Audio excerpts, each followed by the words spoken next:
Hello, friends, and welcome to the August 5th edition of Weekly Witness, Texas Impact's weekly opportunity for mainstream Texans to faith to learn about public policy issues facing the great state of Texas and consider how you can engage in that process. My name is Scott Atnett, Texas Impact's Outreach Director and your host. And today's episode is being brought to you by Methodist Healthcare Ministries of South Texas, and I'm excited to be joined today by Texas Impact's Executive Director, Bea Moorhead. Hey, Bea. Hey. And our Courts and Ports Coordinator, Erica Nelson. Erica, thanks for being here. Hello. So the topic for today is helping Texans of faith prepare for the August week of action for migrant justice. But we thought it might be important to spend a few minutes at the top today talking about the senseless act of domestic terrorism that plagued one of our favorite cities here in Texas, El Paso, over the course of the weekend. And we love El Paso. Many of us on the staff have had a chance to visit that wonderful city throughout the course of at least my tenure here, and we found the community to be very welcoming and passionate and loving folks. We've had interns, we've had former staff who are currently living in El Paso. We have students from the Lydia Patterson Institute who come join us every year for United Methodist Women's Legislative event. And so when we heard about the tragic mass shooting this weekend, our hearts broke, especially for those of us like myself and my wife or parents, and we were out doing school shopping this weekend with our kids. And so to think about the fact that these families were out just doing what normal folks do on a weekend, at the mall, shopping for school clothes. And so we certainly join the folks, all of you, in praying for the people of El Paso, for the community, for the families who have experienced loss, for the schools that will be missing people as they return to school. We are all heartbroken and we are all mourning and grieving with you.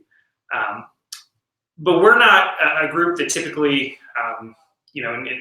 engages in the prayer sector as part of our job. What we do is try to connect people of faith to take that step from prayer to action. And so we're going to be talking about some actions you can take on migrant justice later. But I also hope as we go throughout this week where we've seen so many of our faith leaders talk about El Paso, leading conversations, leading prayers, that we also consider what actions we can take. And so we have to figure out how to take action to confront the demonization of the other that led to this shooting. And the irony is that El Paso has been the center of the immigration debate during the course of this last year. But in the time that we've spent in El Paso and other border communities, Brownsville and McAllen, and all of the communities that we visited during the course of the year and spent quite a bit of time in, public safety hasn't related to immigration hasn't been the issue that they've talked about. We felt safe there. The people in those communities have felt safe. But that safety in El Paso was interrupted this past weekend by domestic terrorism from a white guy from Allen after posting a racist online rant. And so the question is, what actions do we need to take to end the violence and violent rhetoric by white nationalists? What actions will our communities of faith take? What actions will we take to keep weapons of war out of the hands of white nationalists intent on doing harm? And I don't know that we have the answers to those questions today. We have another topic that we'll be talking about, but my hope is that a conversation begins by faith leaders and by communities of faith to figure out what it is that we can do, what actions we can take to end this harm. How do we end the demonization of the other? How do we end the demonization of people of color and all of those who are considered other? And so my hope is that the faith leaders will continue to lead on this. We'll look forward to opportunities in the future to be involved with you all. But if you have sermons that you like or steps that your congregation is taking, please feel free to send those to us. And I'd look forward to seeing those and being on this journey with you. Anything you want to add before we jump into the topic of the day? Just that, we're going to be talking about policy advocacy as a portion of our conversation about migration. And I would suggest that on all of the issues that we talk about, it's really important to identify who are the actors who can make change In some cases on gun violence, there's more opportunity for state level legislators to take action than in Texas has been taken advantage of so far, and maybe more so than with respect to migration. So something for people to be thinking about is state legislators are home now. They're home back in their districts. We're not expecting a special session currently, but now is a great time to talk to your representative and senator in the district about wanting to make sure that Texas takes strong action on this issue. So just to not lose sight of that legislative advocacy focus, I think. Yeah, and so thanks for giving me a couple moments at the top. Just felt like we needed to address that a little bit. But we have promoted that we're talking this week about the Week of Action for Migrant Justice. And B, so I want to let folks know, for those who haven't been following along, what is the Week of Action for Migrant Justice and what are we hoping people will do with it? Well, first thing is, it turns out it's not probably just a week. So Probably not even just a month, right? Probably not even just a month. That's right. So our initial plan was to see if we could get folks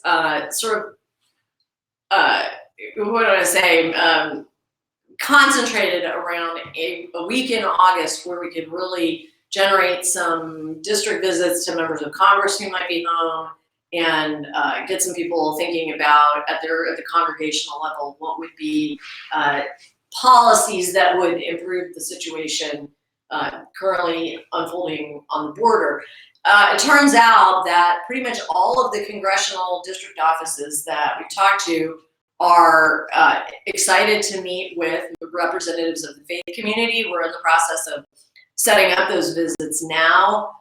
We know that there are a lot of people who can't necessarily take time out to go to a visit, or they won't be around the particular day that their congressional office is available. So we're making resources that people can use to write letters and make phone calls. And now we've also got a special. We're making resources that people can use to write letters. Yeah, we need that on the podcast. I don't know. So I'm going to send it twice. Yes. So now at the end of the month, we have a special Courts and Ports trip going that is primarily focused on clergy. If you're not a member of the clergy and you want to attend this particular trip, let us know. We'll talk with you about whether that's appropriate for you and what you're hoping to get out of it. And those folks who attend that visit or that visit to the border are then planning to make congressional visits in DC later in September. So our Week of Action is turning out to be longer than we thought and more expansive than we thought, and more people are stepping up and saying, please, how can I get involved? So that is very exciting for us. It is, and so one of those resources that are available, Erica, are a series of worship resources that folks can use in their local congregations. What can people expect to find, and where can they find it? Yeah, so we don't want this just to be about policy. We want this also to be about worship. So we've compiled some worship resources to help people include several different pieces into their worship services, preferably this weekend, the 10th through the 12th. But as we said, this is not just it is no longer a weekly Week of Action. So if you do this several services throughout the month of August and even into the month of September, that would be amazing. And so do you have maybe a favorite one or two of those resources that you could share with us? Absolutely. So you can find these resources on our website. If you go to texasimpact.org, it should be the first highlighted article on the website called Resources for the Week of Action for Migrant Justice. And it's a downloadable file on that article. It looks kind of like this. So you have We Were Foreigners at the very top, and then it's got listed worship resources. Two of the worship resources that we would like to highlight, one of which is called The Immigrant's Creed, which was written by Reverend Jose Luis Casal. I was going to say retired from the Presbytery of Tres Rios. Yes, yes.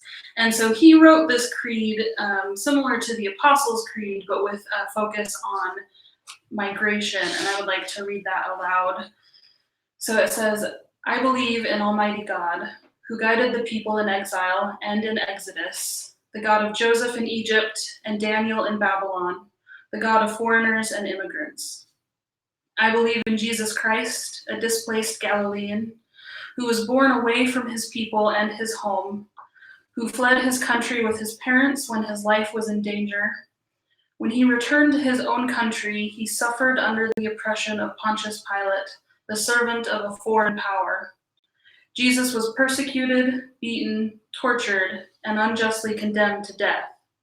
But on the third day, Jesus rose from the dead, not as a scorned foreigner, but to offer us citizenship in God's kingdom. I believe in the Holy Spirit, the eternal immigrant from God's kingdom among us, who speaks all languages, lives in all countries, and reunites all races. I believe that the church is the secure home for foreigners and for all believers.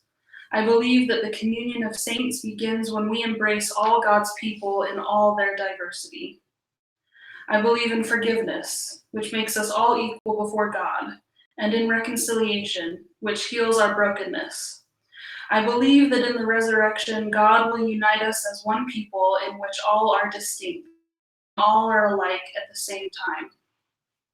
I believe in life eternal, in which no one will be foreigner, but all will be citizens of the kingdom where God reigns forever and ever. Amen. And so that was certainly from the Christian tradition, and Absolutely. there are also resources for folks of different traditions as well. Do you have one maybe from a non-Christian tradition that you'd like to share? Yeah, so when we chose this date, we didn't realize that this particular week falls on the Jewish holiday of Tisha B'Av. And that is the commemoration of the destruction of Jerusalem that led to Jewish exile, and kind of the lamentation, if we will, of the loss of home, the loss of the temple, and Jews becoming refugees many times throughout history.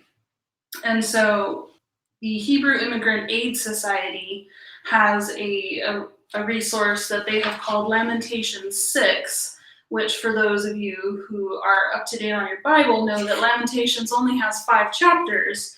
So this seminary degree's paying off. Yeah. So this is kind of a modern addition to the Book of Lamentations. And the one thing that I really like about this 6th chapter, I can't remember what it's called off the top of my head, but it's a type of poem where each line starts with a letter of the alphabet. Right. And so you'll definitely have to go to the resource to view this, because it won't necessarily be obvious when I read it aloud, but I would like to read this as well.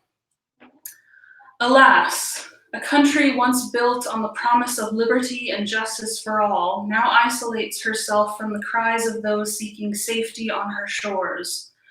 Built by the hands of refugees and immigrants, she chips away at the right to asylum, dispensing with founding principles so essential as her DNA. Forgotten are the tired, the poor, the huddled masses yearning to breathe free. Gone is the dream of protection in the face of violence and persecution.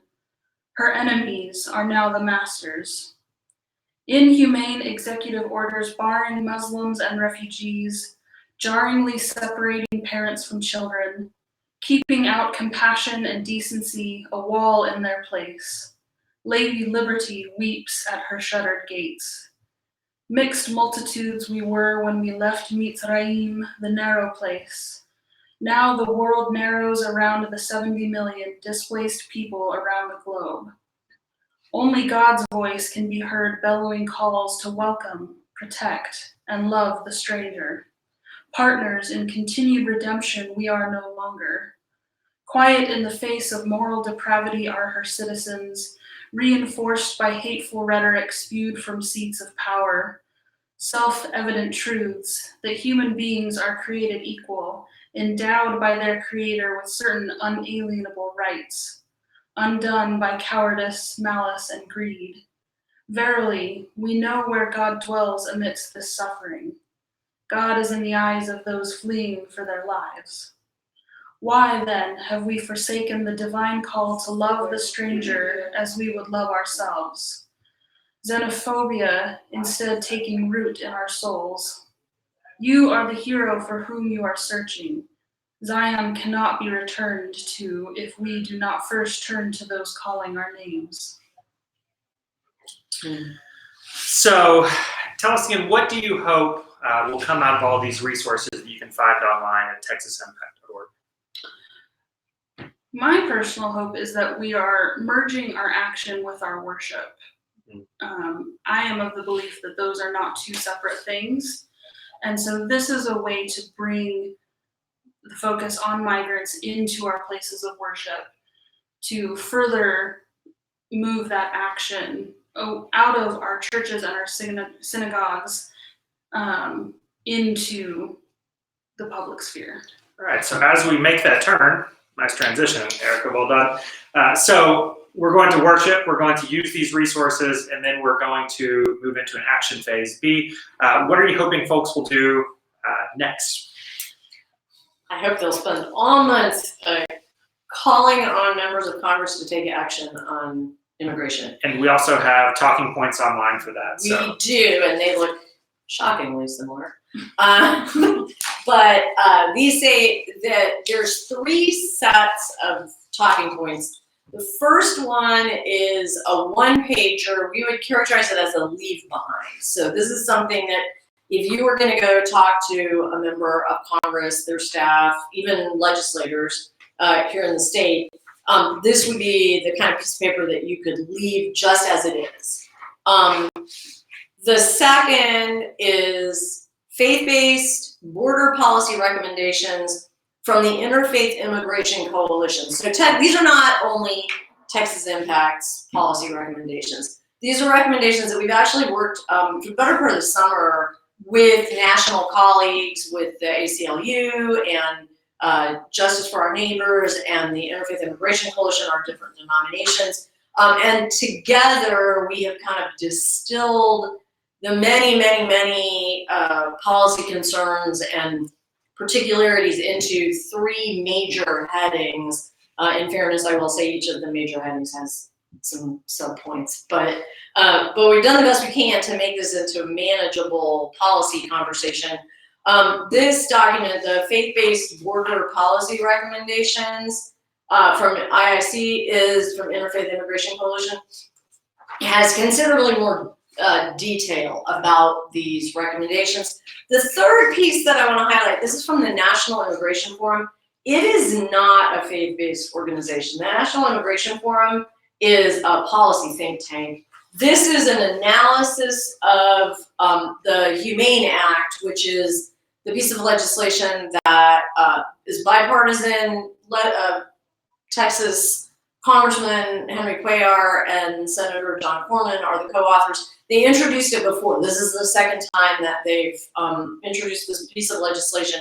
It is a big piece of legislation. It has lots of different components. There are, I think generally we would say we are grateful that they are taking the idea that Congress is the one that needs to take action here and trying to advance legislation on the issue.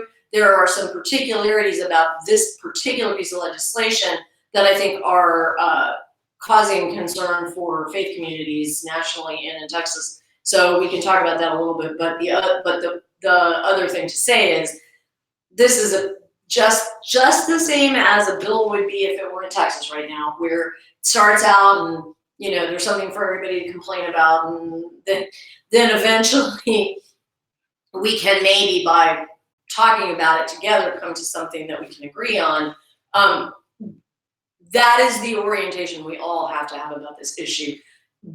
Anyone who talks to a member of Congress where that member says we can't do anything about immigration until after the 2020 election, that person, that member who says that is describing a political environment that we can't tolerate in this country. We cannot be hostage as a country to the sort of small-mindedness of the every 2 years congressional cycle. Members of Congress get elected to do work, and this is an issue where work needs to be done.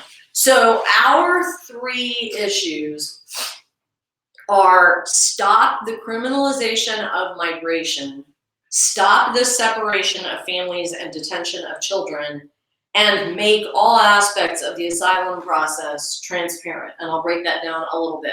So under criminalization of migration, we would say the first most important thing is this is a budget issue.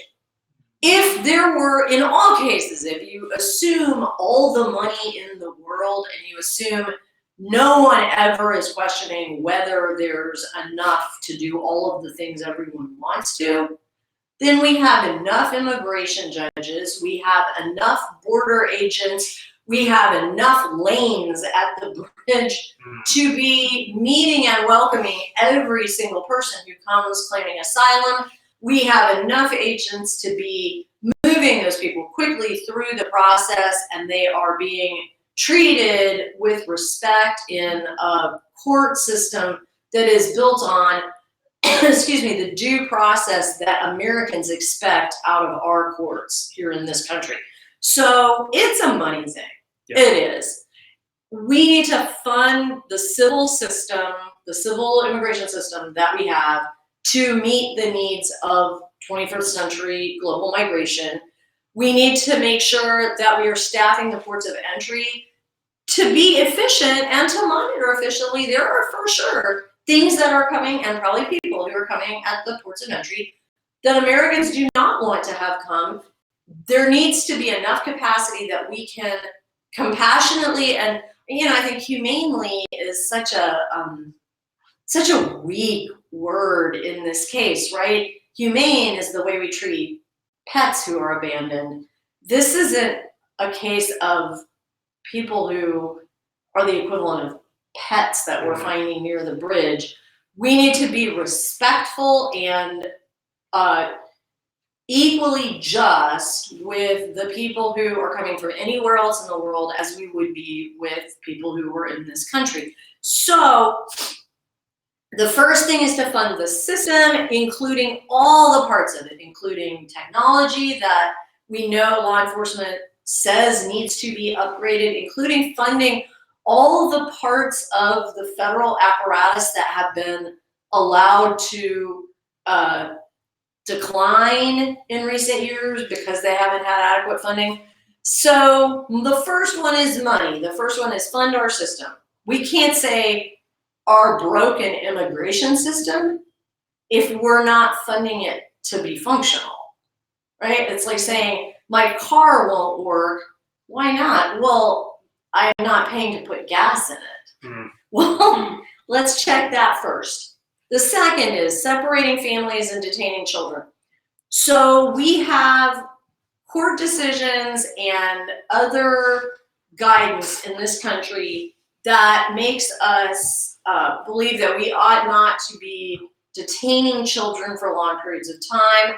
And we know that separating children from their parents is causing probably lifelong trauma that's just going to create, regardless of what you think it does spiritually to us as a country, it's also creating lifelong cost for those families to have to remediate. So the faith communities at the national level have expressed to us their strong belief that any legislation, including whatever might be included in the Humane Act, that has to do with rolling back what's called FLORA's protections, or that would have to do with limiting any of those protections for children, or allowing the separation of families and the detention of anyone for indefinite periods of time, has to be a non-starter from a faith perspective. And again, if we are really funding the system to process people effectively, then those things also should not be so tempting for anyone to think of.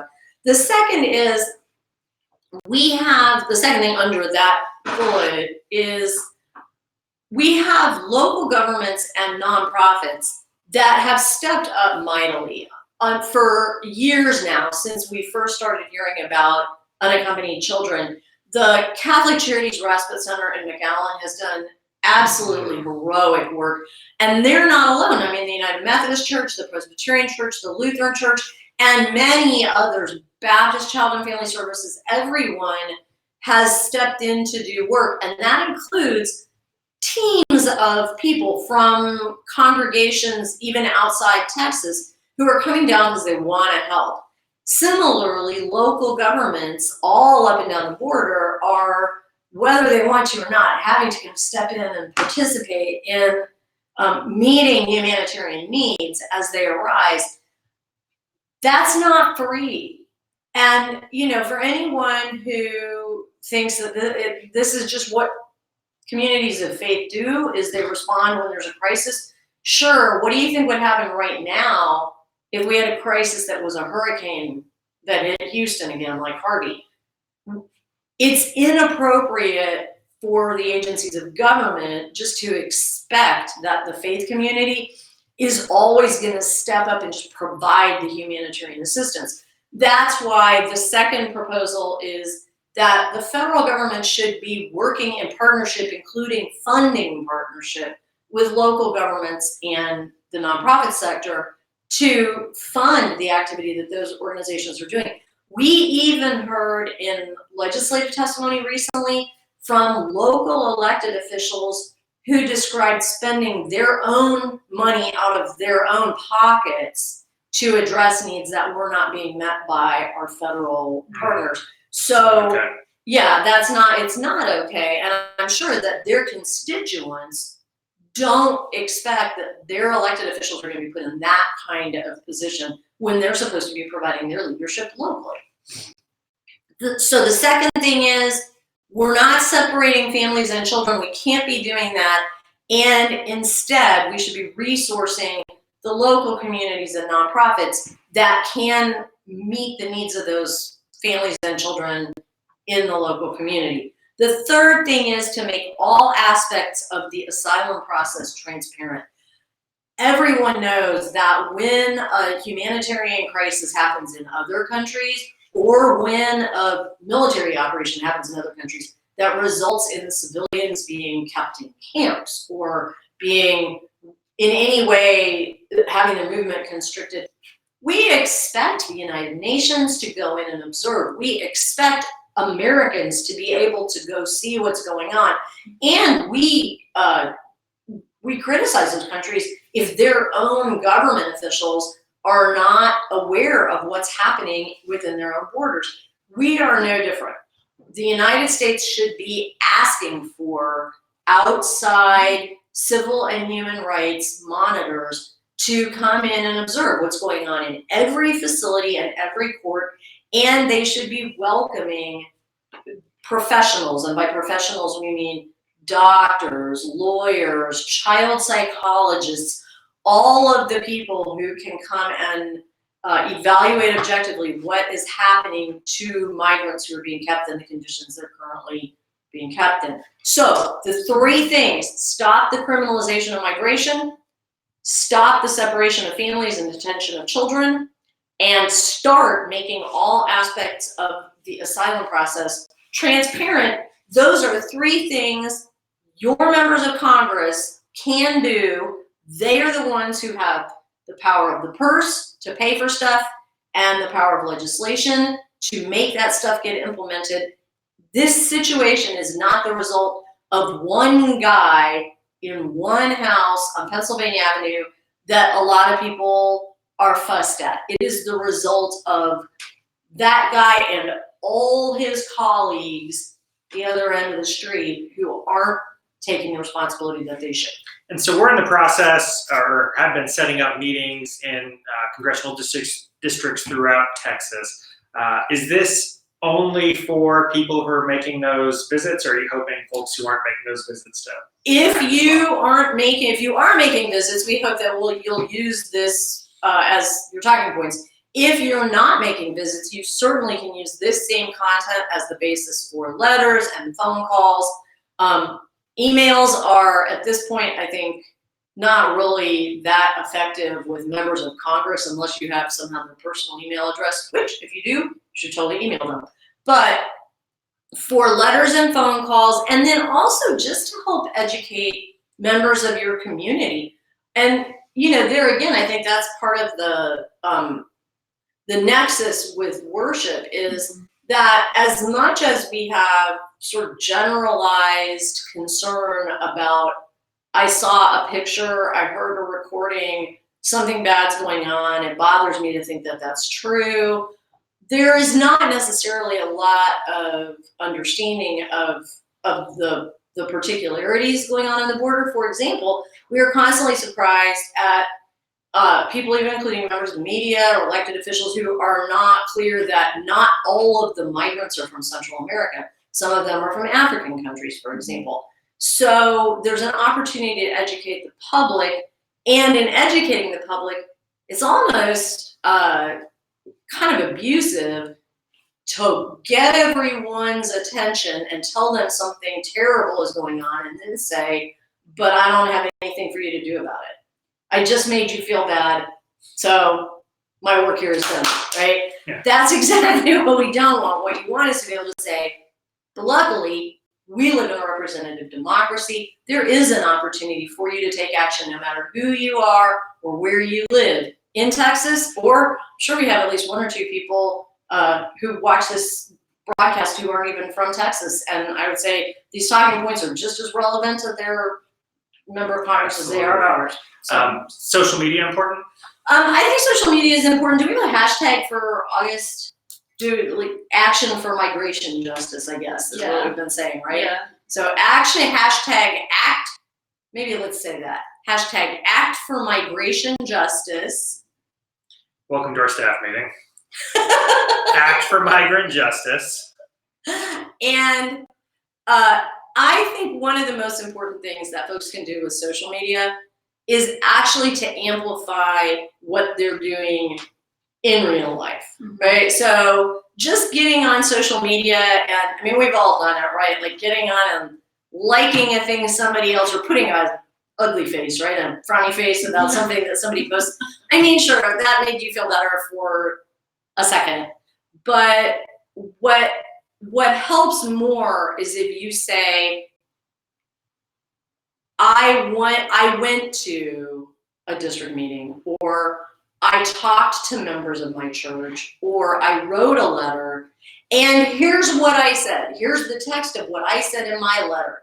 And I mailed it to my congressional district office. It wasn't hard, and I bought my stamp at HEB, right? So people need to understand that their friends and neighbors and family members and colleagues are taking actual actions, not just online actions. The online information is a great way to clarify that you took a physical action. Hey, HEB, that was a free shout out. Next time you're going to have to pay for the sponsorship space. Hey, for real though, while you are, but many of you who are listening are going to be making those district visits.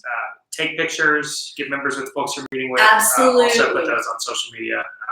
Thank the folks for taking the time to meet with It's, I think sometimes people feel like, oh gosh, I don't want to, my hair doesn't look good, or I don't want to make it seem like I'm doing this thing and I'm proud of myself. It's not that. It's about accountability. It is about if a tree falls in the forest, right?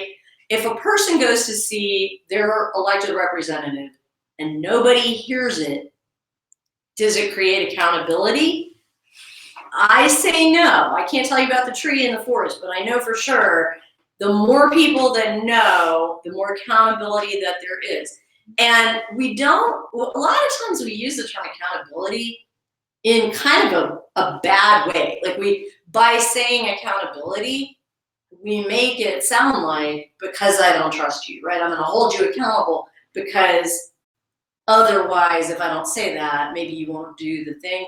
I think we need to think about accountability very differently. Accountability is the way that we give people the responsibility and trust that we say, I do believe that you're going to, and by saying I'm making this public, and I'm going to keep talking to you about it, you're saying I do trust you to be in partnership. If I didn't, I'd get a new one.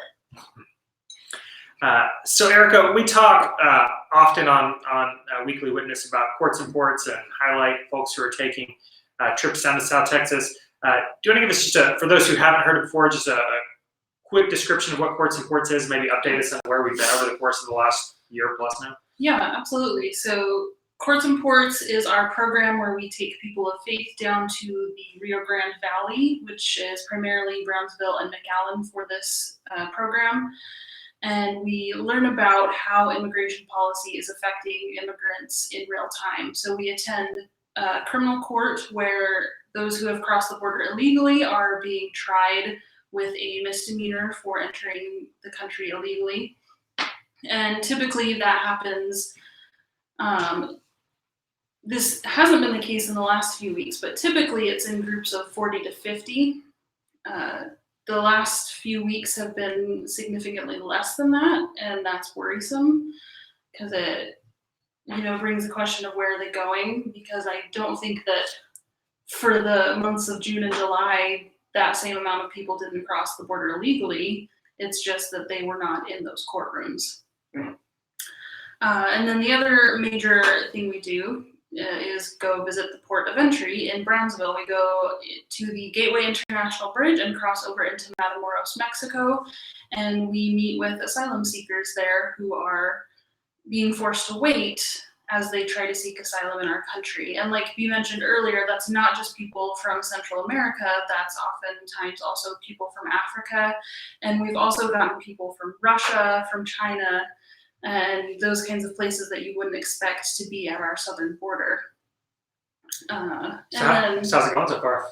It's been going really well. I mean, we are now coming on just about 12 months of this program being in operation, and we've had at least 250 people, if not 300. I haven't done the numbers recently. We are booked almost through the end of the year. We've got 1 week in August 25th through the 28th, if you're interested in going rather quickly here. We have a few spots open in September and October, and then there's maybe 1 week in November and 2 in December that are open. So if you're looking to register, please contact me as soon as possible because those spots are filling up very quickly. How do we contact you? You can email me at Erica, that's ERICA, at texasimpact.org. You can also visit our website at texasimpact.org/courts-ports to see the availability and general information about the program. And so what do we hope comes out of this Courts and Ports experience? Is it just going down and serving as a tourist for a couple days, or what's the hope? So like we've been talking about this entire I know the answer is session. no to that. I just want to be clear. Thanks, Scott. This is just the very first part of what we want you to be doing. This is to go down and get information, find out what's happening in real time. The rest of what we want you to do is go back home, talk with your congregations and your communities, and talk with your legislators to try and make that change that we've been talking about this entire podcast. Use those talking points to bolster what you've experienced at the border and try and change that narrative that's going on in the media and in our communities, and try and have a conversation with your legislators about what is really happening and what needs to be happening so that our migrant brothers and sisters are being treated with respect. So, B, we have a souped up version, a special edition of Courts and Ports coming up towards the end of this month, specifically for clergy and religious leaders. You want to talk about the Courts and Ports intensive trip? So the intensive trip is intended to be for folks, one, it's a little bit shorter, so it's not, it doesn't depend on someone being able to go down for 3 days. It's right before Labor Day weekend, so it'll be the Thursday and Friday right before Labor Day. The idea is, instead of some of the experiential stuff that we do when we have the longer time, we're really focusing heavily on policy. We're going to talk a lot about what the policies are that are making the situation the way it is now. What are some of the things Congress can and can't do to change it? We're hoping to have folks there from the national denominations to talk about their interactions with Congress on the Hill. We're also going to have people representing policy experts in the state who can talk about what Texas's unique maybe take on the whole immigration issue is. So, so the idea for all of this is that, I mean, it's just like Erica said, yes, we want you to talk to a member of Congress. Yes, we want you to talk to your congregation. What seems to be the case is people need to have some validation of policy concerns before they can start to get a handle on what they might be able to do to be effective lots of times. So a lot of times we say people have it, once they've been, for example, once they've been to a foreign country where they've done a mission project, they come back and they're more attuned to issues about that country. And then when it comes up, they are in a better communicator position to talk to people that they know and the people who see them as validators.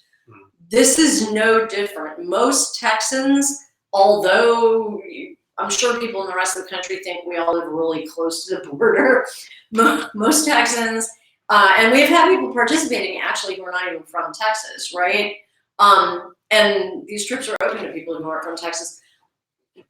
Most people aren't there. They don't have, you talk about the border, they don't even have a good sense of where you're talking about. They can't really imagine what the media mean when they say it's very back and forth. They can't imagine how close it is.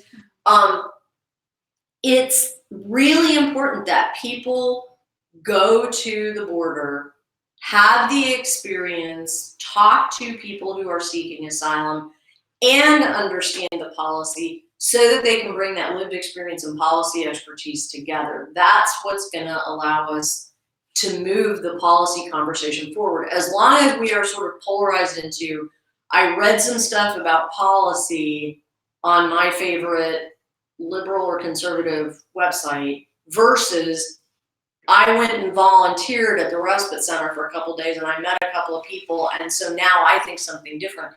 That's not where policy gets made. Where policy gets made is when we can start to bring all the pieces together and talk about the real experience that people have, not just people who are disposed to feel kindly toward migrants, but also people who have real public safety concerns. They have real concerns for the economy, right? They have real concerns over what happens to jobs, what happens to when we say open borders, some people say open borders and then other people say, well, that just means anybody can come in. Those are all things that that's not soundbite material. That's a big conversation. And, my favorite Texas legislative quote from our Senator Zaffarini, who represents part of the borders, hablando entienden la gente. So if we don't talk with each other, we're not going to understand each other's positions. All right. Well, anything else to add before we close out today? I don't think so. Seems like a pretty good first step for Monday. Yeah, the ball is now in your court then. Hey, y'all, for real, I've seen many of you who listen to this posting on social media. I've seen your tweets. I've seen your Facebook posts. I know many of you are talking about this around the water cooler in your religious communities. This is not a time for social media activism. This is a time for you all to get involved. You've got to get outside of your circles that you usually gripe with and talk with congregations, talk with people. Encourage people to have these conversations and encourage people to talk during the month of August to your members of Congress, either by visiting, making a telephone call, tweeting at them, whatever the case may be. We have to be having these conversations with a wider group and with our elected representatives. It's important, so let's get to work and do it now. Go to texasimpact.org for resources. If you have questions about anything we've covered today, you can always reach out to me. It's scott@texasimpact.org. And if you have made it this long in the podcast, you certainly appreciate the work of Texas Impact and the Weekly Witness community. So make sure that you are a member of Texas Impact and make sure your congregation has joined as well. You can do that by going online to texasimpact.org/join, or again, reach out to us and we can help you out if you need. thanks again for tuning in, and we will look forward to seeing you next Monday. Until then, let's get to work. We'll see you soon.